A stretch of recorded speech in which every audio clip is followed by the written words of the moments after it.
Hello everyone, today we have another build video for the Division 2. I've not done a build video now for a long time. I can't actually remember my last update. We've not really been playing the game recently. We've been doing our community work on our raids and whatnot. But in terms of making new builds and stuff like that, we've just not been into it. However, in our recent raid streams, people have been asking me a lot about my DPS drone killer build. I have released this on the channel probably about a year ago, I want to say now. And it has altered a little bit since then. So I thought I'm just going to reshare this build because so many people ask about it and it's a super fun build to use. So before we do get into the build, there are a few things that I think I need to mention about it though. It is a DPS drone killer build. So if you play Dark Hours, you know there's a role on Razorback where you use a drone killer to kill all of the drones. It's normally like a hardwired 6-piece skill tier build to make sure that you get the job done. However, with this build, it's a DPS. You can see my damage numbers. There's a nice 709k crit there. I'm hitting quite hard. I actually, during this stream that I did last week, I was very close to 1 million crit. It was like 978k crit that I got.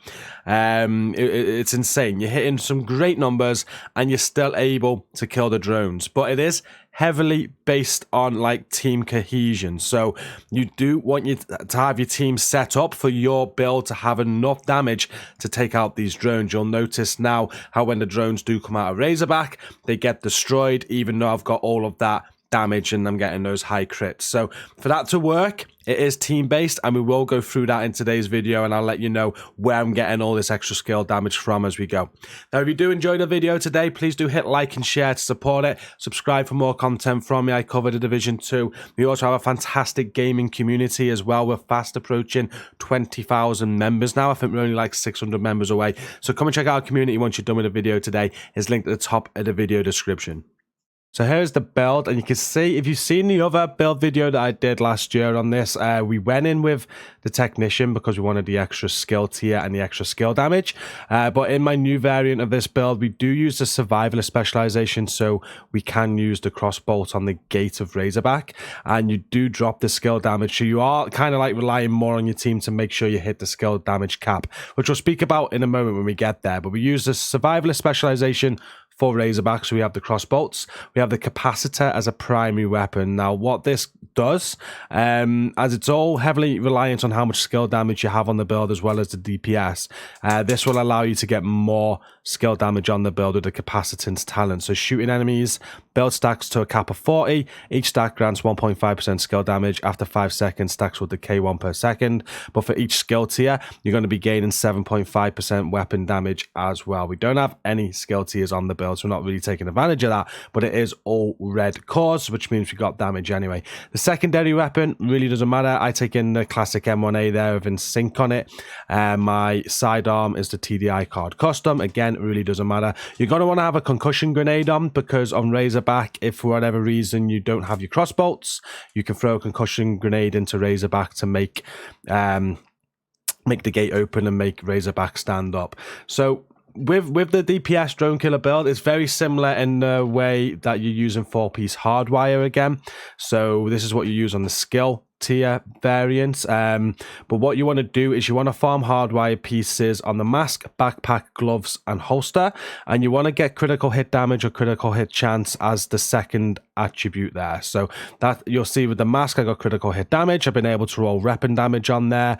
I got critical hit damage on the backpack, so I can roll weapon damage onto it. Because you need to roll the skill tier off to get the weapon damage, that second attribute is important. Just get anything with critical hit damage or critical hit chance, preferably damage, because you can get your chance up anyway. You can see that 3 of my pieces has crit damage on and only 1 has a crit chance on. The chest piece on this build, mine isn't perfect. I would like a better one, but it's the perfect glass cannon sacrifice.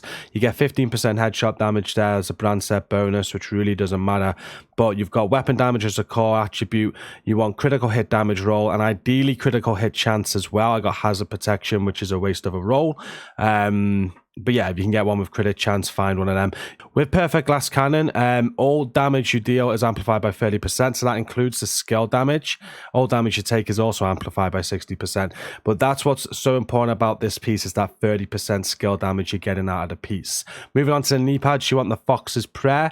You get the rifle damage there at 10%, which you can use if you use the secondary. But more importantly, it's got weapon damage on it, damage to target out of cover, and critical hit damage is what you want rolled there. So the 8% damage to target out of cover, it is important to note, also goes against the drones, so it's going to add to your skill damage as well. We're going to add all that up in a minute so you can see how much skill damage we actually get from this build, with it being all red cores. But that's what the build looks like. So as you can see, it's a full-on DPS build. We've got red rolls everywhere apart from that blue one on the chest there, which we don't want anyway.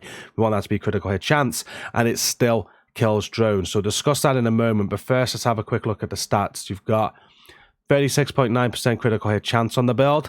Would like a little bit more, but in a raid you always have players with coyote masks, so that's going to be getting buffed anyway. And I've got 142.6% critical hit damage. Just play around with your rolls, because anywhere between 30 and 40% critical hit chance is absolutely fine. You can see I've got some critical hit chance mods on my pieces. I got a critical hit damage mod on my piece, but depending what hardwire pieces you get, as I said earlier, I got 3 with critical hit damage on, only 1 with chance on.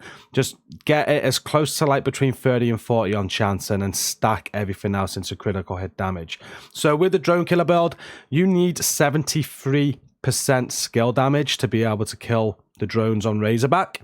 And you might be wondering, where do I get that from with this build?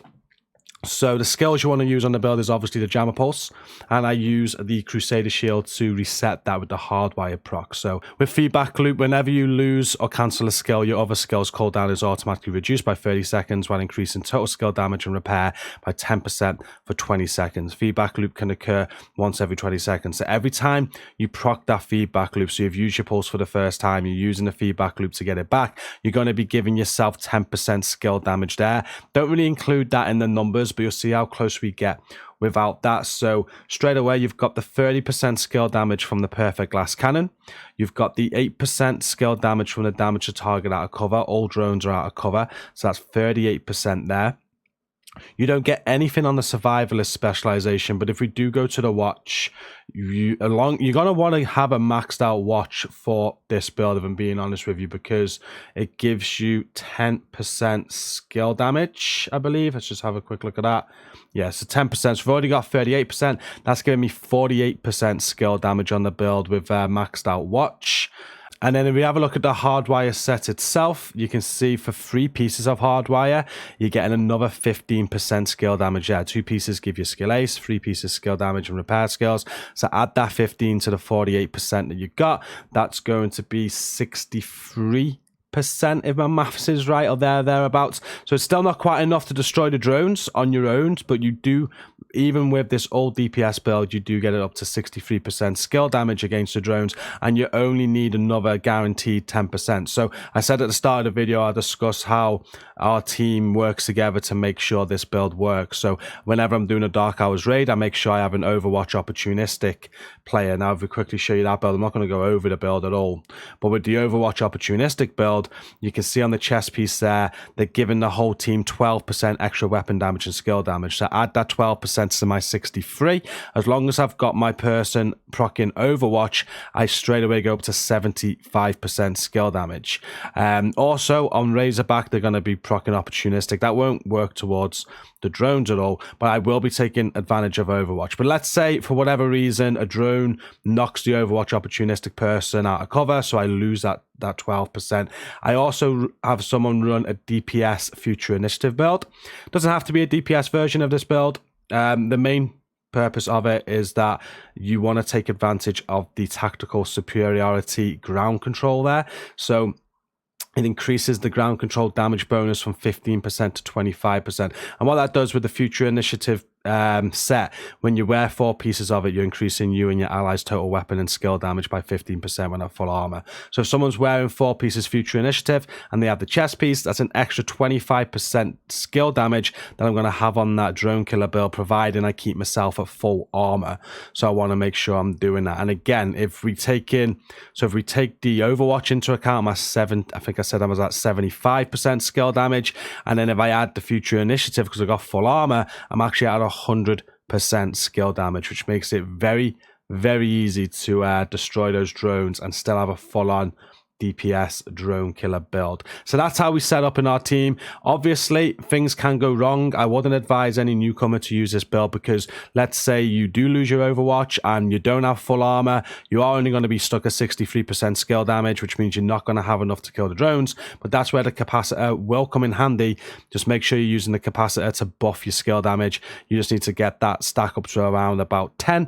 You can go all the way up to 40 though, and that will just put you over the 73% required to kill the drones.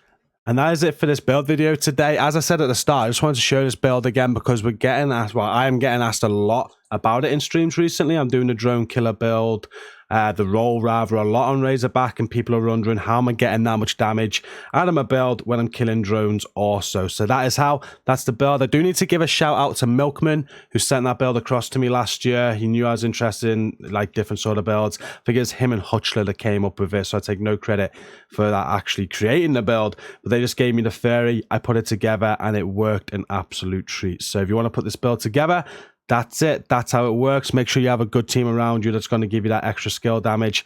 But yeah, enjoy. I really do enjoy the build. I think it makes Razorback a hell of a lot more fun when you are the drone killer. We're going to end it there. Thank you for watching the video today. Again, hit like and share if you've enjoyed this. Subscribe if you're new here. And don't forget to come and check out our community. It's is linked at the top of the video description. Come and check us out. We're so close to 20,000 members now. You might be our 20,000th member. So we'll see you there. Until next time, thank you for watching. Stay safe and peace out.